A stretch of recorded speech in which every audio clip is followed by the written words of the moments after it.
Hello there, Aram here, checking in with a little bit of a sketch story. So I've been talking to a friend over Instagram. She's a trained educator, master's in teaching, and I've also just been reflecting on the news that was coming up recently in Civil Beat around there not being enough bus drivers and what's happening with our whole education system with folks feeling scared about being in class.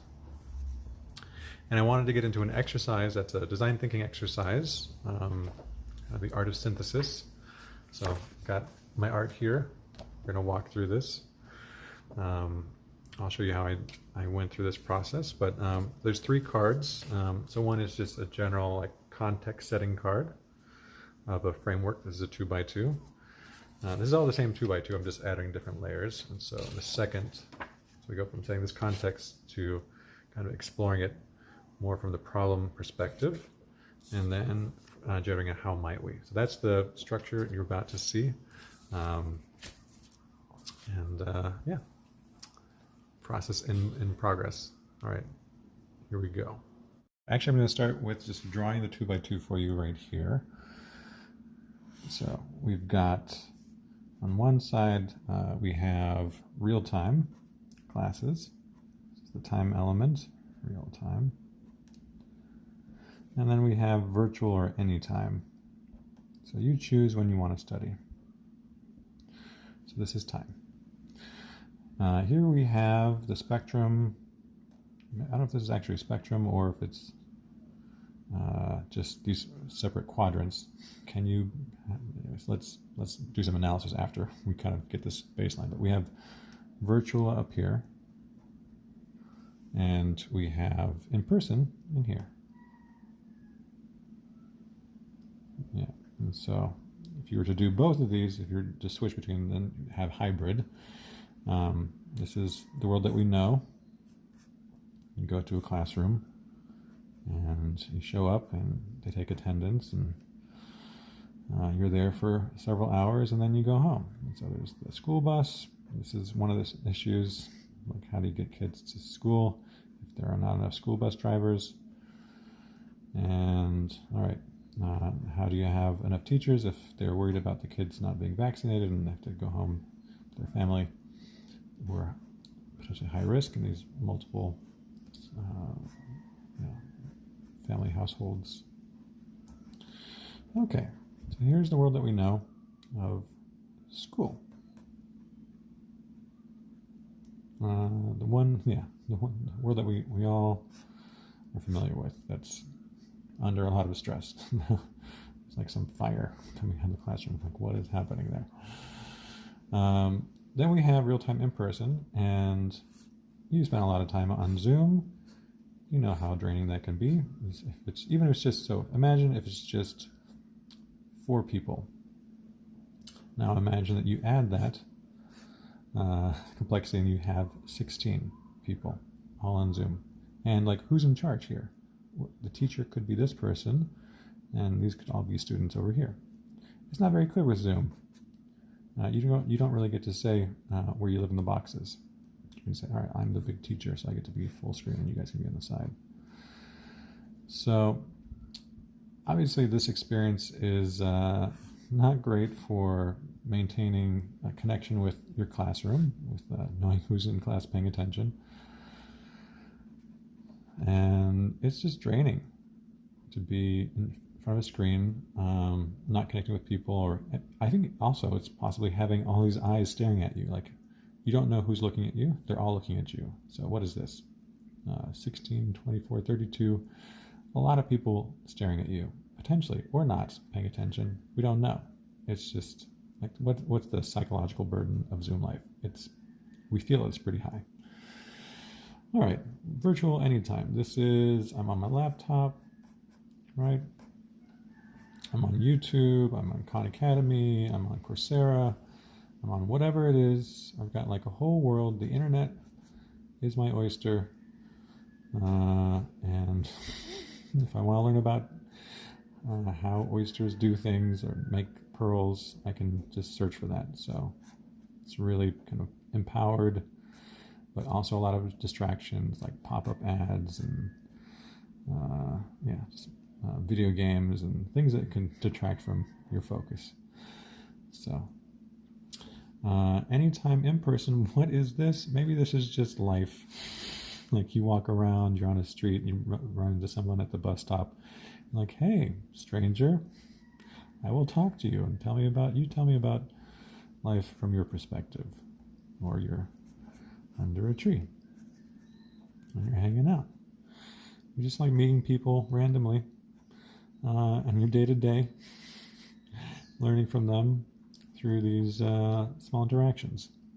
So this could be someone behind a counter. And you're like, oh, talking to a pharmacist. What do you know about this whatnot issue? So yeah, that's basically just like if you live in a city, go for a walk, talk to some strangers. If you live in the country, go observe nature.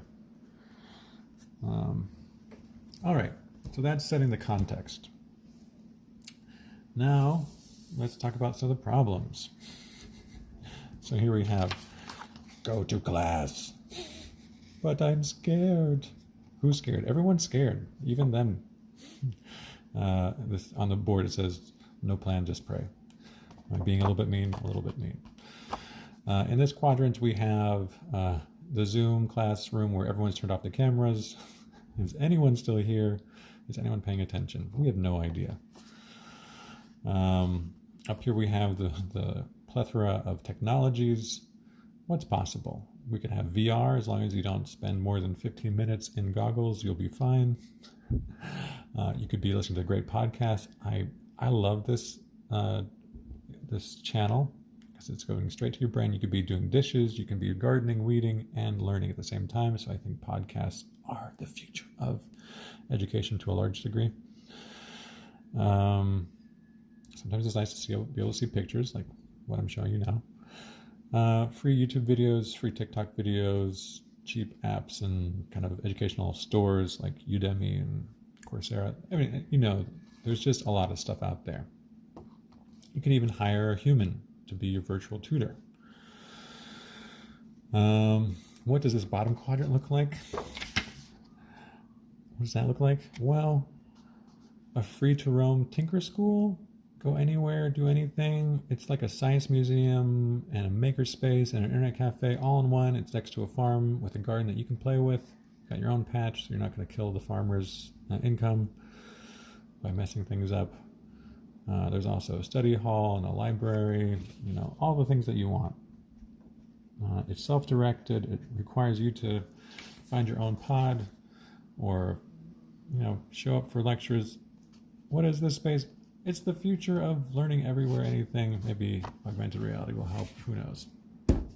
More exploratory, I would say. This is if we're going from we started here. Last year was all about this. A lot of folks have been experimenting here. We can do this a lot better, and maybe the future is more like this. This is, speculative. Okay. All right, let's do some how might we definition. So how might we gives us problem statements that we can turn into opportunity areas and brainstorm. So obviously if you're just going to class and you're constrained by people who are, you don't know what their vaccination status are, how might we get more space, get more teachers, get more clean tech, more kind of air filters, HVAC systems in the classrooms.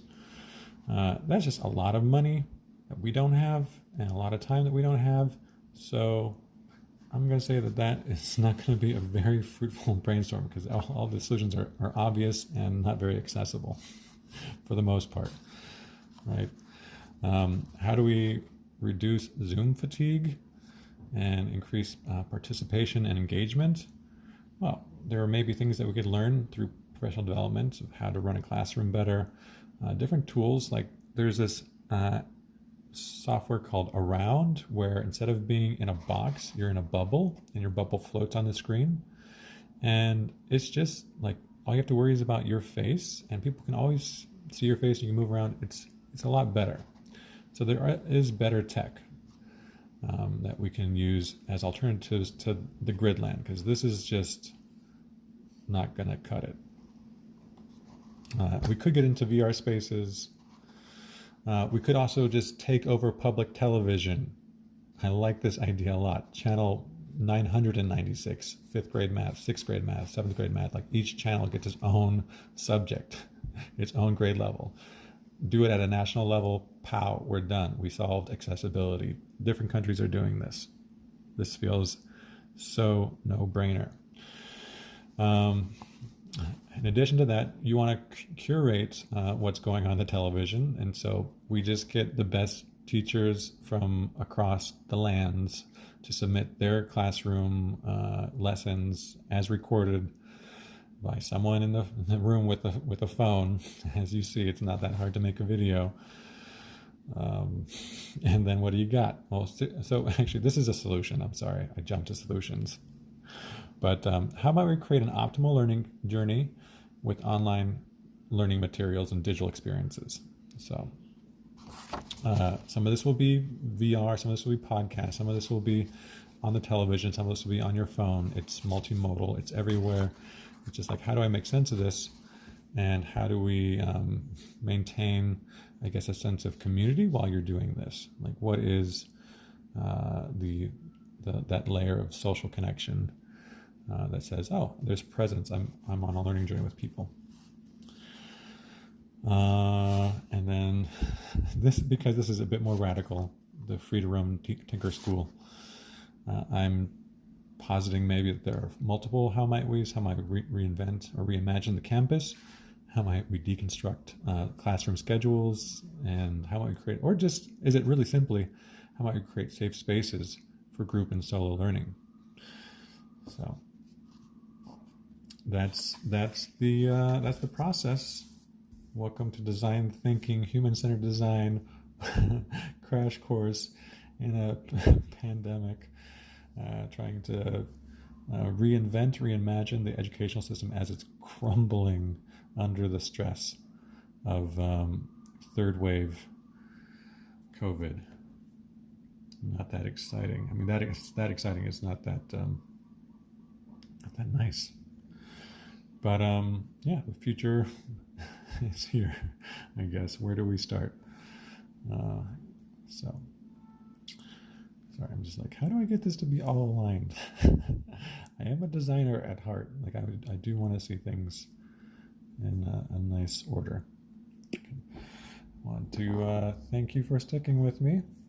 I'm going to save this as a video and share this, and let's talk. Aloha.